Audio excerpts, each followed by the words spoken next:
লড়েছি আপনার জন্য, বুঝতে পেরেছেন তো? আজকে লড়ে আজকে ভুগছি। একবারও অন্তত আপনি এলেননি সুশান্ত বাবু, বিধায়ক স্যার, আপনাকে জোরাত করছি, আপনি আসুন, আসুন একবার 2-4টে ফটো এখানে খিচান, খুব ভাল লাগবে। ফটো খিচাতে খুব ভাল লাগবে। খেলার মাঠে যে খিঁচিয়ে লাভ নেই স্যার, বা ফাঁকা জায়গায় খিঁচিয়ে লাভ নাই।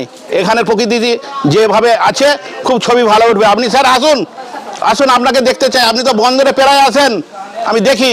আপনার সঙ্গে যোগাযোগ করতে পারিনি, ইচ্ছা ছিল এই বন্যার সময় যোগাযোগ করব, কিন্তু তা হয়ে ওঠেনি। আপনি একবার আসুন, এখানে ফটো খিঁচে যান গোটা কতক, খুব সুন্দর লাগবে। সমস্যা হচ্ছে এখানে? সমস্যা প্রচুর সমস্যা, খালি জল নেই এখানে।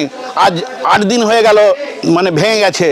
এখানে জল নেই, কারেন্ট নেই, মানুষ খেতে পাচ্ছে না, কোনো আমরা সরকারি সহযোগিতা পাচ্ছি না, পঞ্চায়েত থেকে সহযোগিতা পাচ্ছি না। আপনি একজন বিধায়ক হয়েছেন, আমি গর্ব করে চেয়েছিলাম যে আমাদের একটা মোটামুটি আমার থেকে ছোট বয়সী একটা বিধায়ক পেয়েছি, ছোট বয়সী বিধায়ক পেয়েছি।